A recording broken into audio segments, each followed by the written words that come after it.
Good morning, dear students. Hope you are doing well.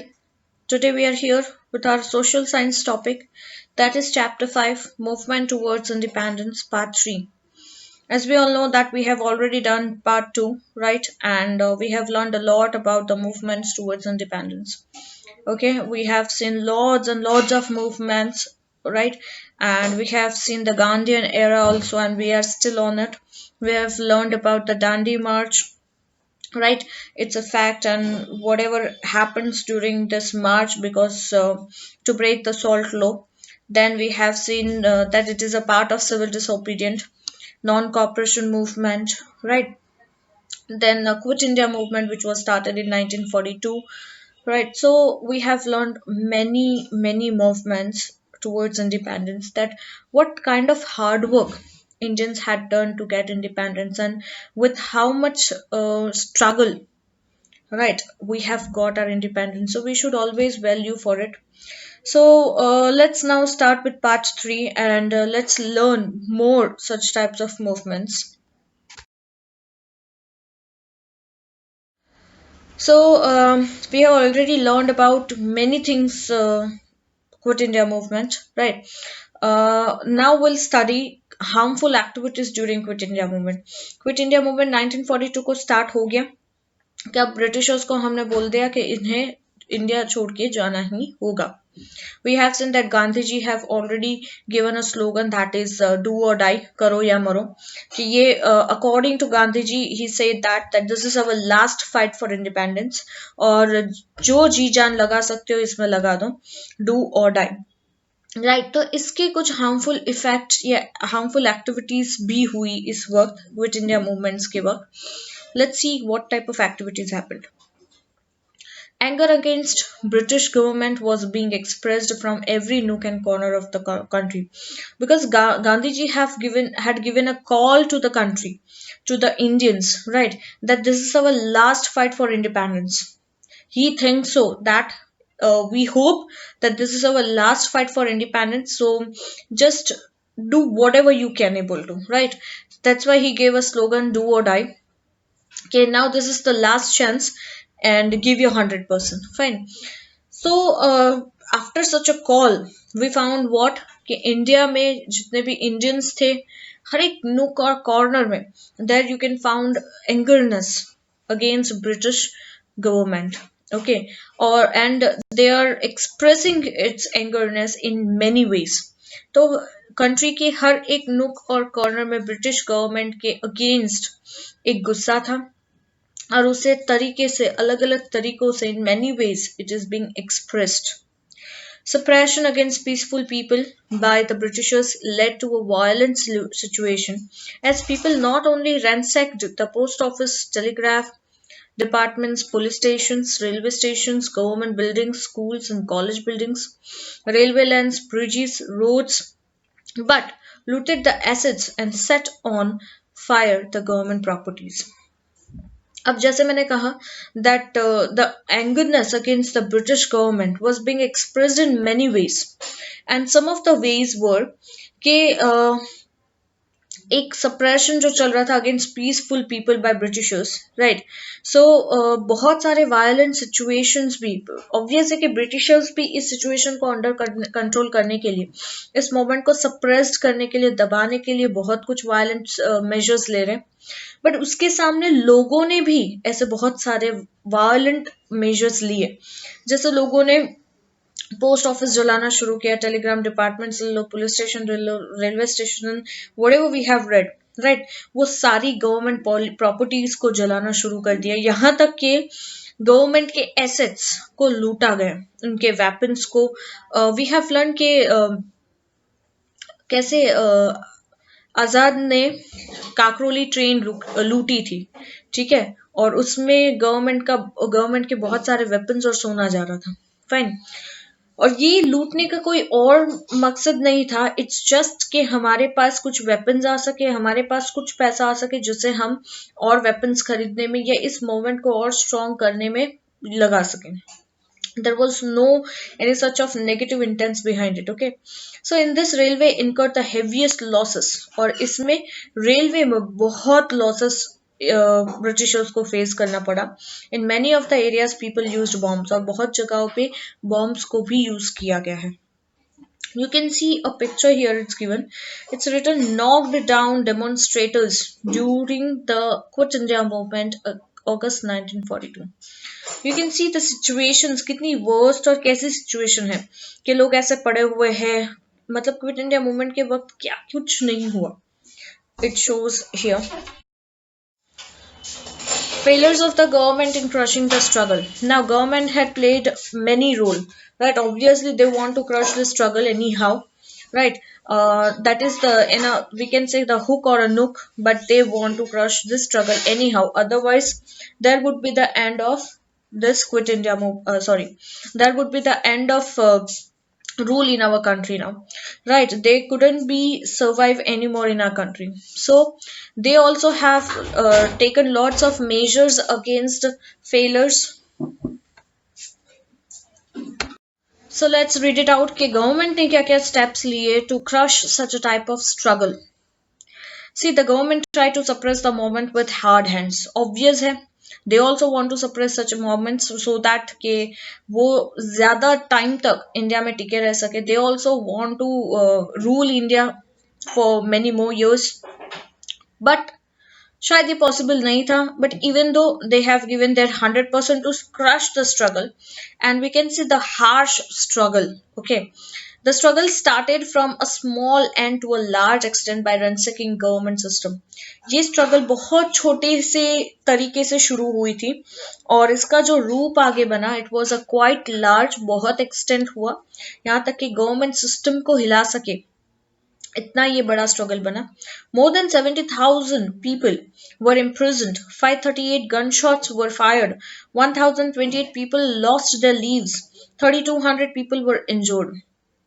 You can see what type of distractions here happened, right?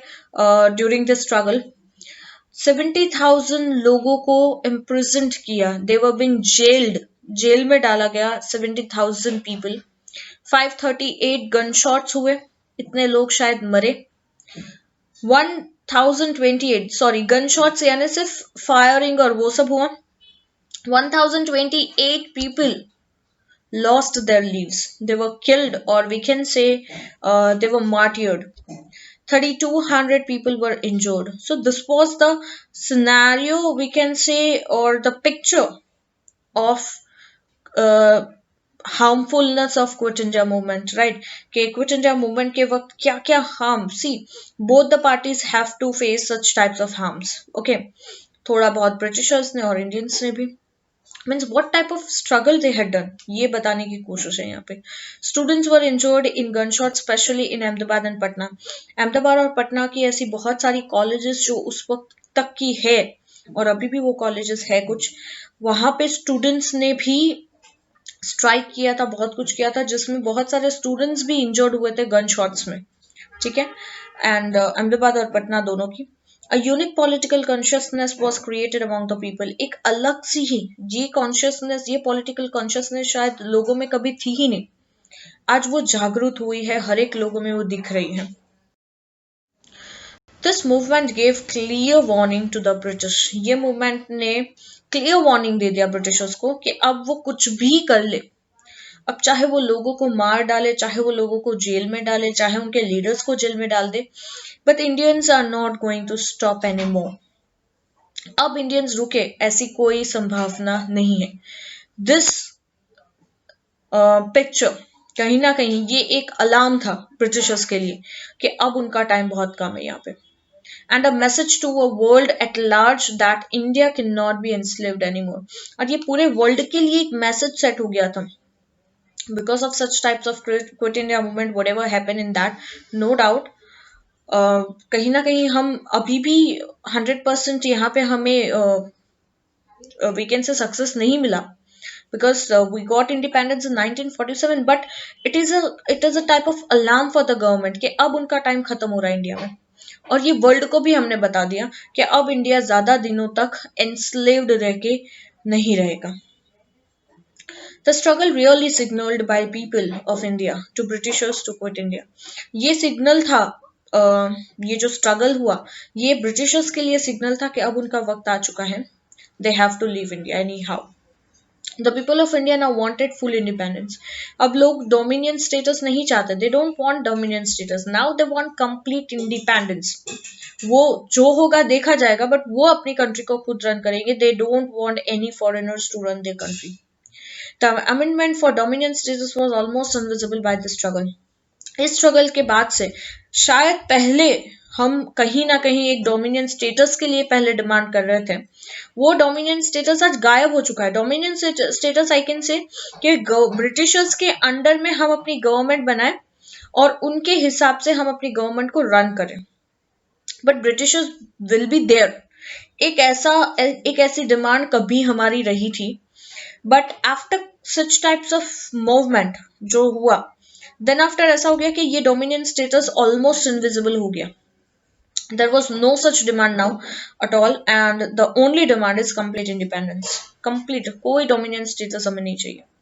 After a struggle of 5 years, India achieved independence. यानी 1942 से हमारी जो ये harsh struggle शुरू हुई, right? वो 5 years तक चली और finally we got independence in 1947. चलो यहाँ पे क्विट इंडिया मूवमेंट फिनिश होता है, और उसी के साथ और एक चीज बहुत जोरों शोरों से चल रही थी, दैट वाज आजाद हिंद फौज and Subhash Chandra Bose. I can say Subhash Chandra Bose has played a very important role or a very major role in independence. So let's read about him. He's a great personality. Subhash Chandra Bose was born in Cuttack in Orissa state 23 January 1897. इनका जन्म हुआ था कटक में, ओडिशा के state में। कब हुआ था? 23 January 1897 को।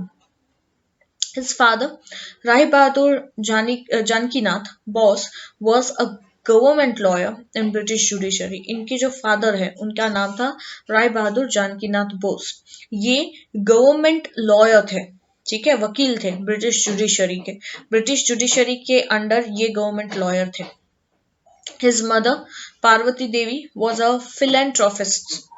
Philanthropist का मतलब होता है कि बहुत सारे लोगों को अलग अलग कलेक्शंस करने का शौक होता है, उन्हें भी philanthropist कहा जाता है। और दूसरा philanthropist I can say a person who seeks to promote the welfare of others, especially by generous donation of money to good cause, ठीक है, that is we call philanthropist.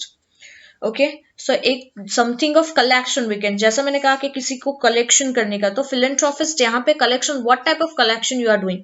So her mother use to, वो social service करती थी, वो बहुत सारा donations करती थी, और वो डोनेशंस इकट्ठा करना पड़ता है पहले लोगों के पास से, ठीक है, और वो इकट्ठा करने के बाद उसे उसे एक अच्छे काम में लगाया जाता है, that is we call philanthropist. Again, a person who seeks to promote the welfare of others. दूसरों का भला करने के लिए एक जनरस डोनेशन करना किया जाता है पैसों का, right, that is we call philanthropist. So in short we can say a social service.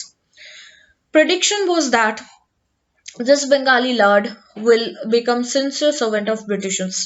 जिस तरीके से उसके फादर मदर थे, उससे ये इजीली प्रिडिक्ट किया गया था कि ये जो बंगाली लाड है, यानी सुभाष चंद्र बोस, यानी वो बंगाली थे, लाड यानी लाडला, ये बंगाली लाडला बड़ा होके ब्रिटिश सर्वेंट बनेगा, सिंसियर ब्रिटिश सर्वेंट, यानी जैसे उसके फादर ब्रिटिशर्स के अंडर में गवर्नमेंट लॉयर है, वैसा ही ये करेगा, वैसे ही एक ब्रिटिशर्स के अंडर में ये कोई जॉब करेगा, एक सिंसियर सर्वेंट बनेगा।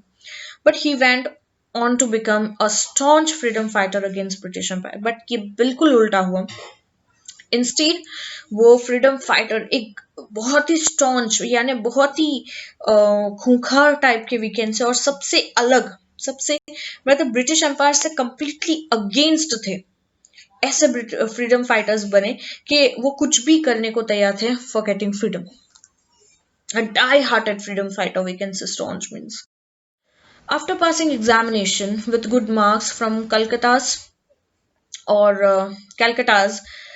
Presidency College, he went to England for further studies. अब अच्छे एग्जामिनेशंस में अच्छे से गुड मार्क्स लाने के बाद वो कलकत्ता की जो प्रेसिडेंसी कॉलेज में उन्होंने ये खत्म किया। उसके बाद अपनी फर्दर स्टडी के लिए वो इंग्लैंड गए। He pass the very difficult ICS examination at fourth number and return to Calcutta. उन्होंने ICS की एग्जाम दी, यानी इंडियन सिविल सर्विस की एग्जामिनेशन, जो बहुत उस वक्त डिफिकल्ट हुआ करती थी, उसमें वो फोर्थ आए और वो एग्जामिनेशन क्लियर करने के बाद वो वापस कलकत्ता आए, विच वी कॉल कैलकटा उस वक्त। Seeds of revolution were planted in his mind due to the insulting attitude and pride of British professor at the Presidency College towards the Indians. अब ये शुरुआत कहाँ से हुई कि जो हमने प्रिडिक्ट किया था कि ये शायद लाडला वी कैन से कि ये भी ब्रिटिश गवर्नमेंट का एक सिंसियर एम्प्लॉय बनेगा, बट इंस्टेड ये इतने अगेंस्ट कैसे हुए? इसकी शुरुआत या इसके सीड्स, इसके बीज कब वो मतलब प्लांट हुए? इट वॉज प्लांटेड जब वो प्रेसिडेंसी कॉलेज में पढ़ते थे। जिस तरीके से ब्रिटिश प्रोफेसर इंडियंस का या इंडियन स्टूडेंट्स का जिस तरीके से इंसल्ट करते थे, वो जो इंसल्टिंग एटीट्यूड था ब्रिटिश प्रोफेसर का, कहीं ना कहीं वहीं से इनकी नफरत, जो हम कह सकते हैं द एंगरनेस अगेंस्ट ब्रिटिशर्स, ये वहीं से वो सीड सो हुआ। नाउ कम्स आजाद हिंद फौज and Subhash Chandra Bose.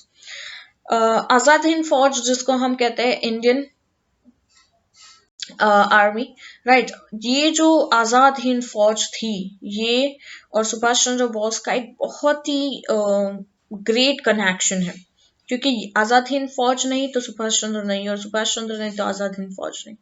Let's try to understand it. He was very interested in the Indian independence struggle. He became an active member of National Assembly. बहुत इंटरेस्टेड थे कि वो भी इंडियन इंडिपेंडेंस के स्ट्रगल में पार्ट करें। धीरे धीरे वो बहुत एक्टिव मेंबर बन गए नेशनल असेंबली के। फिर 1923 में उन्होंने स्वराज्य पार्टी ज्वाइन कर ली और बहुत उसके बाद से वो बहुत पॉपुलर हो गए यूथ में as a leader.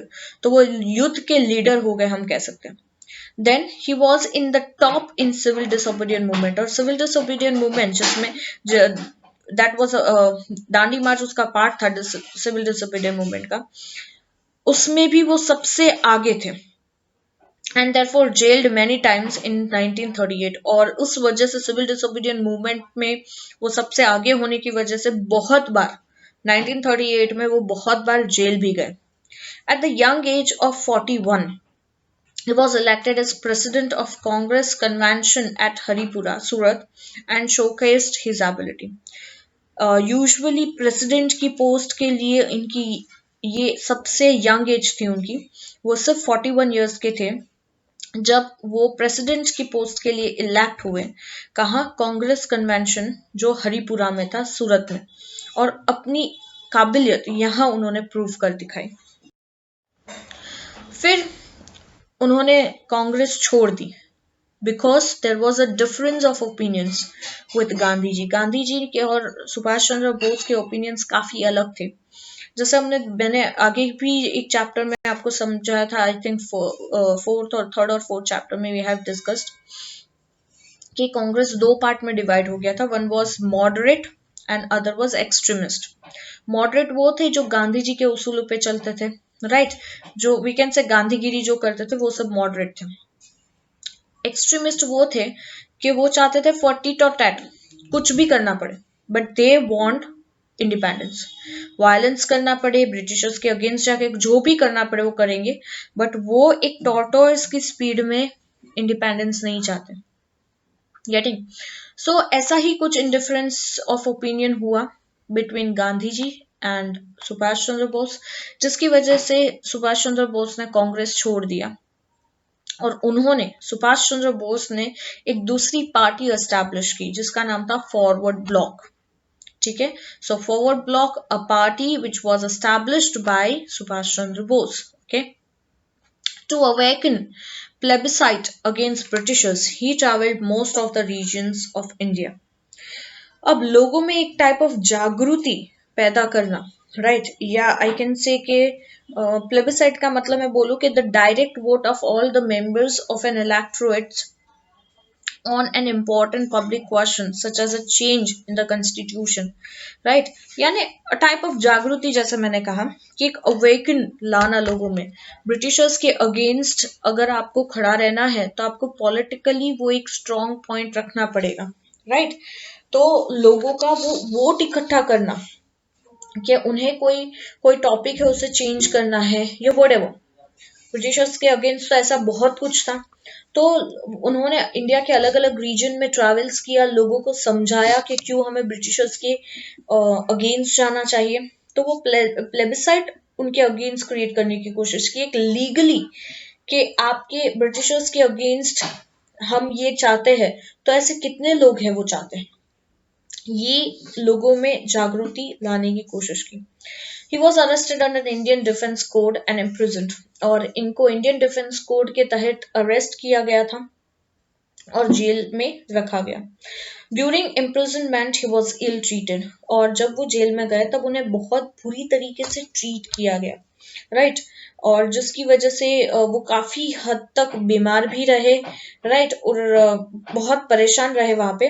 But even तो वहां पे जाके भी उन्होंने फास्टिंग शुरू किया। विल सी के क्यों फास्टिंग शुरू किया। लेट मी एक्सप्लेन यू कि इंडियन डिफेंस कोड क्या होता है। इंडियन डिफेंस कोड का मतलब है कि the code of conduct of Indian military is detailed, right, यानी वी कैन से कि आर्मी से रिलेटेड ये है कि कोड ऑफ कंडक्ट कहीं ना कहीं सुभाष चंद्र बोस उस मतलब एक किसी को अरेस्ट करने के लिए आपको उस पर कोई चार्ज लगाना पड़ता है, तो इन पर ये चार्ज लगाया गया कि इंडियन डिफेंस कोड के अगेंस्ट वो जा रहे हैं, ठीक है। सो जैसा मैंने कहा कि जेल में जाने के बाद उन्हें बहुत बुरी तरीके से ट्रीट किया गया।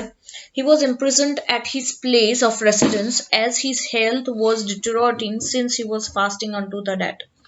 तो वहां उन्होंने फास्ट शुरू किया, और वो फास्ट था fasting unto the death, यानी उन्हें वो मर भी जाएंगे पर वो अपना फास्ट नहीं छोड़ेंगे, और जिसकी वजह से उनकी तबीयत उनकी हेल्थ बहुत बुरी रहने लगी, और इसलिए उन्हें उनके घर पे ही इम्प्रिजन किया गया, जिससे उनकी हेल्थ जो बुरी हो रही है वो शायद उसमें कोई सुधार आए। He travelled in a disguise of Pathan from Calcutta via Peshawar, Kabul, Iran, and Russia. Later on, he reached Berlin, Germany on 28 March 1942. Anyhow, वहां से रिकवर होने के बाद उन्होंने ट्रैवल करना शुरू किया। आई कैन से वो वहां से भाग गए थे। वहां से भाग के उन्होंने पहले पठान गए, right, disguise of Pathan from Calcutta, Calcutta से पठान विया पेशावर गए, फिर काबुल, ईरान, रशिया पहुंचे, और उसके बाद फाइनली वो पहुंचे बर्लिन, जर्मनी में, दैट इज 28 मार्च 1942 को। और ये 1942 के वक्त यहाँ पे क्विट इंडिया मूवमेंट चल रहा था। Indians living in Germany gave him warm welcome. जितने भी इंडियंस जर्मनी में रह रहे हैं उन्होंने सुभाष चंद्र बोस को एक बहुत अच्छे से वेलकम किया, और सुभाष चंद्र बोस ने लोगों को रिक्वेस्ट की, लोगों को अर्ज किया थ्रू बर्लिन रेडियो। बर्लिन का जो रेडियो था वहां से उन्होंने अपनी एक स्पीच दी, रेडियो के थ्रू, रेडियो के मीडियम से लोगों तक अपनी बात पहुंचाई कि उन्हें भी इस ये जो फाइट हो रही है अगेंस्ट ब्रिटिश एम्पायर, उन्हें भी उसमें साथ देना चाहिए। He also met Hitler. Germany में जाके वो हिटलर से भी मिले, उन्होंने डिटेल्ड में इंडिया की इंडिपेंडेंस के बारे में डिस्कस किया। उसके बाद वो वहां से रोम गए एंड पेरिस गए, सो दैट के पेरिस में जाके वो मिलिट्री यूनिट एस्टैब्लिश कर सके इंडिया के इंडिपेंडेंस के लिए। और लोगों का इतना साथ मिला उन्हें कि उन्होंने 3000 इंडियंस को वहां रिक्रूट किया कि वो अपनी खुद की एक आर्मी बना सके, एक फौज तैयार कर सके, ठीक है। और उस फौज के लिए उन्होंने 3000 लोगों को रिक्रूट किया, सिलेक्ट किया, उन्हें ट्रेनिंग दी, ये सब उन्होंने किया। फिर आता है आजाद हिंद फौज एंड इंडियन इंडिपेंडेंस लीग, ये दोनों साथ एक चल रहा था। अब ये क्या हो रहा है, let's see.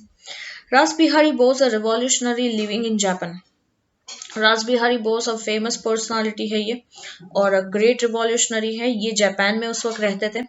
चेंड all the organisation and establish Indian independence League. उन्होंने बहुत सारी ऑर्गेनाइजेशंस को एक साथ मिला के एक नई ऑर्गेनाइजेशन एस्टैब्लिश की, एक नई लीग एस्टैब्लिश की जिसका नाम था इंडियन इंडिपेंडेंस लीग. ठीक है, so we can say Indian independence league शुरू करने वाले रास बिहारी बोस थे. To make India free, Azad Hind Fauj was setup. अब इंडिया को आजादी दिलाने के लिए आजाद हिंद फौज शुरू की. अब a presence of 100 Indian delegates from Malaya, Japan, Sumatra, Java, Hong Kong, Borneo, Andaman, Burma Brahmadesh और आज है Myanmar, where were in the organisation. अब 100 जितने इंडियन डेलीगेट्स इकट्ठा हुए इन इन जगहों से और उन्होंने एक ऑर्गेनाइजेशन बनाई. And in that Mohan Singh, a war prisoner arrested by Japan. अब वहां पे इसी वक्त एक मोहन सिंह नाम का पर्सन, उसे अरेस्ट किया गया जापान में, was also present. अब वहां ये जो 100 इंडियन डेलीगेट्स थी उसमें मोहन सिंह भी प्रेजेंट थे. Moreover, रास Bihari Bose voluntarily retired as head of INA. और उस वक्त रास बिहारी बोस को ऐसा लगा कि अब वो ज्यादा इसे आगे नहीं ले जा सकते, या उन्हें लगा कि उनसे ज्यादा बेटर इस इंडियन इंडिपेंडेंस लीग को आगे ले जा सकते हैं, दैट इज सुभाष चंद्र बोस. तो उन्होंने अपनी मर्जी से वॉलेंटरीली आईएनए से क्या कर दिया, रिटायरमेंट ले ली. वो वहां से रिटायर्ड हो गए. What is INA? That is Indian national army. Then after breaking the tight British security, Subhash Chandra Bose cleverly reached Japan. जैसे मैंने कहा कि ब्रिटिश सिक्योरिटी में वो थे, उन्हें होम इम्प्रिजन किया था, वहां से एनी हाउ वो वहां से भाग निकले. राइट, उनकी टाइट सिक्योरिटी से वो भाग निकले और वो पहुंच गए जापान. जापान कहाँ से पहुंचे? बर्लिन से. और वो कहाँ से कैसे गए बर्लिन से? सबमरीन में. That was in 1943. राइट, वो सिक्योरिटी से भागकर कहाँ कहाँ गए वो हमने देखा. उसके बाद वहां से भी, क्योंकि ब्रिटिश की सिक्योरिटी या ब्रिटिशर्स हर जगह थे वर्ल्ड में, वहां से भी वो अपनी उस टाइट सिक्योरिटी से जैसे तैसे भागकर जापान से निकले, बर्लिन पहुंचा सबमरीन में. Moreover, Ras Bihari Bose of Indian National League invited Subhash Chandra Bose to be the head of this league. So, क्योंकि रास बिहारी बोस ने खुद ही सामने से रिटायरमेंट ले ली या वॉलेंटरीली वो उससे रिटायर्ड हो गए, तो उन्होंने खुद ने ही सुभाष चंद्र बोस को इनवाइट किया कि आप इस लीग के अब हेड बने. It was decided that in this forge only Indian soldiers and officers would be there and it would fight for independence of India. ये पहले से decided था कि इस आजाद हिंद फौज में सिर्फ इंडियन सोल्जर्स और ऑफिसर्स होंगे, वही इंडिपेंडेंस के लिए फाइट करेंगे. Japan would provide every kind of help for the Indian freedom. और जापान ने ये प्रॉमिस की थी कि इस फ्रीडम के लिए, इंडियन फ्रीडम के लिए वो हर तरीके से हेल्प करेंगे. You can see the picture of Ras Bihari Bose, yes, Ras Bihari Bose, और यहाँ पे लिखा है the unsung hero. Unsung hero यानी ये शायद, या इनके नाम को शायद बहुत लोग कम जानते हैं, या इनके इनके इन्होंने जो भी सेक्रीफाइसेस किए हैं वो इतनी उभर के लोगों के सामने नहीं आई है, but he was a hero, unsung hero इसलिए कहा गया इंडियाज फ्रीडम मूवमेंट्स के में. ठीक है, नाउ कम्स आजाद हिंद फौज एंड इंडियन इंडिपेंडेंस लीग. आगे क्या होता है देखो कैसे ये आगे बढ़ी. इट वॉज प्रोमिस्ड, जापान ने प्रोमिस्ड किया था कि वो हर तरीके से हेल्प करेंगे इंडिया को फ्रीडम दिलाने के लिए. तो Japanese army advances towards India, तो जापानीज आर्मी भी इंडिया के लिए निकल चुकी थी towards India, capturing Indian provinces. Provincial governments would be formed and Japan would give them recognisation. एक प्रोविंशनल गवर्नमेंट भी बनाई गई और जापान ने उसे रिकॉग्नाइजेशन भी दिया, उसे एक पहचान भी दी कि हाँ ऐसी एक प्रोविंशनल गवर्नमेंट है. अब on July 2nd 1943 Subhash Chandra Bose went to Singapore from Japan. 2 जुलाई 1943 को सुभाष चंद्र बोस सिंगापुर से जापान गए वापस, and there he was elected, और वहां पे वो इलेक्ट हुए as a president of Indian independence league on July 4 1943. ठीक है। 4 जुलाई 1943 को Subhash Chandra Bose Indian independence league के प्रेसिडेंट बने, जिस पर से रास बिहारी बोस ने वॉलेंटरली मना कर दिया था, रिटायर हो गए वो। Moreover, Ras Bihari Bose voluntarily retired as a head of Indian National Army, यानी Azad Hind Forces 1 and 7, and appointed Subhash Chandra Bose as the head of INA. Indians residing there got a proper and able leader for freeing their motherland. तो जितने भी Indians वहां रहते थे उन्हें एक proper leader मिला जिससे वो अपने मदरलैंड को फ्री करवा सके. Since Subhash Chandra Bose was called Netaji, in his speeches and on radio he gave slogans Chalo Delhi, let's march to Delhi, and तुम मुझे खून दो मैं तुम्हें आज़ादी दूंगा, give me blood and I will give you freedom. उसी दिन से सुभाष चंद्र बोस को एक नया नाम दिया गया, वो था नेताजी. और नेताजी ने अपने जो रेडियो में स्पीचेस दी थी उनमें रेडियो या स्पीचेस जो भी उन्होंने कहा था उसमें उन्होंने कुछ स्लोगन्स दिए थे, जैसे चलो दिल्ली, राइट, कि चलो अब हमारा दिल्ली पहुंचने का टाइम आ गया और हमें लड़ने का टाइम आ गया, हम दिल्ली जाएंगे और ब्रिटिशर्स को हराएंगे. और दूसरा एक स्लोगन इनका फेमस हुआ था, दैट वाज तुम मुझे खून दो मैं तुम्हें आजादी दूंगा. Means you sacrifice your blood, give me your blood.